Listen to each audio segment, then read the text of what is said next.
ప్రేమంటే నోటితో చెప్పకుండానే కళ్ళను చూసి మనసును తెలుసుకోవటం. నువ్వు చూడు చూడకపో నే చూస్తూనే ఉంటా, మాట్లాడు ఆడకపో మాట్లాడుతూనే ఉంటా. ఈ పాటను కంటిన్యూ చేస్తూ ఇంకా పాడాలని ఉంది కానీ ఇప్పటికే నా వీడియో చూసిన తర్వాత ఒకటో రెండో కామెంట్లు పెడుతున్నారు. కానీ ఈ పాటను నేను ఇంకా కంటిన్యూ చేస్తే వీడియో చూడకుండానే ఆపుచేస్తారేమోననే భయం వేసి నా పాటను ఇంతటితో ముగిచ్చానండి. ఇంతకీ ఇంత అందమైన పాటను కూనీ చేయాల్సిన అవసరం ఏమొచ్చిందో తెలుసుకోవాలనుకుంటున్నారా? అయితే మిమ్మల్ని కూడా నాతో పాటు గిరగిరామని కాలచక్రంతో పాటు 15 సంవత్సరాలు వెనక్కి తీసుకెళ్ళిపోతాను. వచ్చేయండి మరి. హాయ్ ఫ్రెండ్స్, నేను మీ మహాతో ముచ్చట్లు ఛానల్కి స్వాగతం అండి. ఎలా ఉన్నారు అందరూ? అందరూ బాగుండాలి, అందులో నేను ఉండాలి. సరిగ్గా 16 సంవత్సరాల కిందట ఈ రోజున మా వారు నాకు లవ్ ప్రపోజ్ చేసిన రోజండి.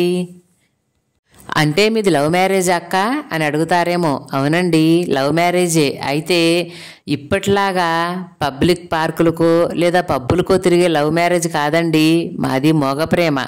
అంటే 90s కిడ్స్కి తెలుసు కదా, మనం ఎవరినైనా లవ్ చేస్తే అది నోటి ద్వారానో లేదా కళ్ళ ద్వారా మాత్రమే తెలియజేయాలి. ఎందుకంటే ఇప్పట్లాగా అప్పుడు వాట్సాప్లు, యూట్యూబ్లు, ఫేస్బుక్లు లేవు కదా. కాబట్టి మనకంత నాలెడ్జీ లేదు, అలాగే అంత ధైర్యం కూడా లేదులేండి. ఇంతకీ అసలు విషయానికి వస్తే మా వారంటే బయట ఆయన కాదండి, నాకు సొంత మేనమామ కొడుకే, అంటే మా బావే. అయితే చిన్నప్పటి నుంచి మేమిద్దరం డి అంటే డి అనుకునేవాళ్ళం. ఎప్పుడు ఒక చోట కలిసినా ఎప్పుడు కీచులాడుకోవటమే. అసలు మేము కలిసేది చాలా తక్కువ.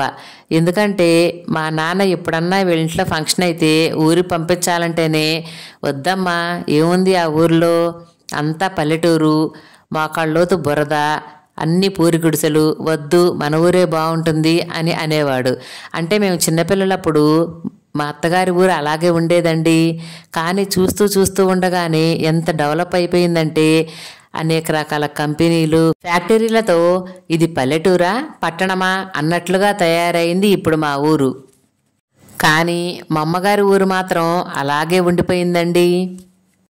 సరే, ఇక అసలు విషయానికి వస్తే మేము చిన్నప్పటి నుంచే ఆ విధంగా కీచులాడుకుంటూ దెబ్బలాడుకుంటూ ఉంటే ఇక్కడ ఉన్న బంధువులంతా మమ్మల్ని ఆట పట్టిస్తూ ఉండేవాళ్ళు. మీరు ఇప్పటి నుంచే దెబ్బలాడుకుంటున్నారు, పెళ్లి చేసుకుంటారా, పెళ్ళైన తర్వాత కొట్టుకుందరు గానిలే అని అనేవాళ్ళు. ఆ మాటలకి మాకు తెలియకుండానే మా మనసుల్లో ప్రేమలు కలిగాయి. కానీ బయటకు చూపించాల్సిన సందర్భం మాత్రం ఎప్పుడూ రాలేదండి. అలా కొన్ని సంవత్సరాల తర్వాత వన్ ఫైన్ డే మా వారు పెళ్లి ప్రపోజల్తో మా పెద్దమ్మని మా ఇంటికి పంపించాడు. ఇక్కడ ఒక విషయం చెప్పాలండి మీకు. మా నాన్నకి నేనంటే చాలా గారాబం. చిన్న కూతుర్నని, నాకు పొలం పనులు చేత కావని, ఎప్పుడూ కష్టపడలేదని, నన్ను ఏదైనా జాబ్ చేసే వాళ్ళకి ఇచ్చి పెళ్లి చేయాలనేది మా నాన్న ఆలోచన. ఎందుకంటే జాబ్ చేసేవాడైతే కష్టపెట్టడని, సుఖంగా చూసుకుంటాడని ఆయన కోరిక. కానీ మా వారేమో పొలం పనులు కాబట్టి ఇవాళ కాకపోతే రేపైనా పొలం వెళ్ళాలి, నలుగురు తోటికోడళ్ల మధ్యలో మన అమ్మాయి పొలం వెళ్ళకపోతే మిగిలిన వాళ్ళు ఊరుకుంటారా, పెళ్లికి ముందు ఉన్న ప్రేమలు పెళ్లి తర్వాత ఉంటాయా అనేది మా నాన్న వాదన. అది నిజమే కదా. ఇలా ఎవరి ఆలోచనలో వాళ్ళు ఉండగానే మా వారు మాత్రం వారానికి 10 రోజులకి ఒక్కొక్కరిని రాయబారం పంపిస్తూ ఉండేవాడు. ఈ విధంగా ఈ రాయబారాలు 3 సంవత్సరాలు నడిచాయండి. 3 సంవత్సరాల కాలంలో కూడా మా నాన్న పూర్తిగా నేను ఇవ్వను అనే మాట మీదే ఉన్నాడు.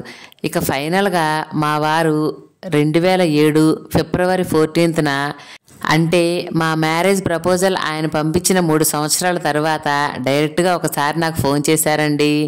అప్పుడు నేను టైలరింగ్ చేస్తూ ఉండేదాన్ని. అక్కడికి కాల్ చేసి నాతో మాట్లాడిన మొట్టమొదటి మాట మరి మీకు చెప్పొచ్చో లేదో నాకు తెలియదు కానీ చెప్తున్నాను. నువ్వంటే నాకు ప్రాణం. ఎంత అంటే నీకోసం 3 సంవత్సరాలు కాదు 300 సంవత్సరాలైనా ఎదురు చూసేంత.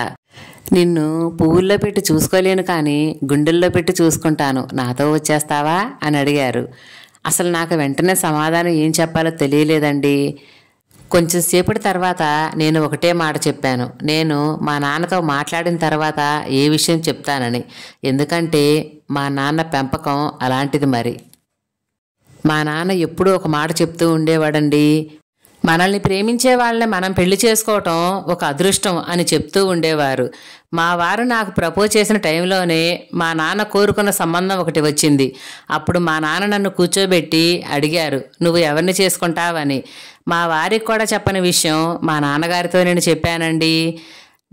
నన్ను ఇష్టపడే బావనే నేను చేసుకుంటాను, ఎందుకంటే నాకు కూడా బావంటే ఇష్టమని చెప్పాను.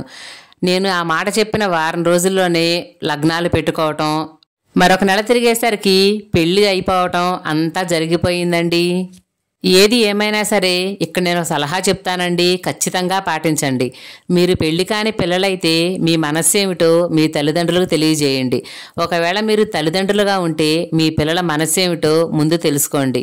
ఆ తరువాతే నిర్ణయాలు తీసుకోండి. అప్పుడే అందరి జీవితాలు బాగుంటాయి. ఇక్కడ నేను మీకు మరొక విషయం చెప్పనా? మగవాళ్ల ప్రేమ పెళ్లి అయిన దగ్గర నుంచి కొంచెం తగ్గుతుంది, కానీ ఆడవాళ్ల ప్రేమ పెళ్లి అయిన దగ్గర నుంచి అధికమవుతుందండి.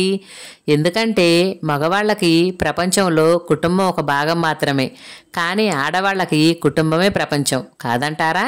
నిజమనిపిస్తే లైక్ చేయండి, నా ఛానల్ సబ్స్క్రైబ్ చేసుకోండి ఫ్రెండ్స్. Thank you.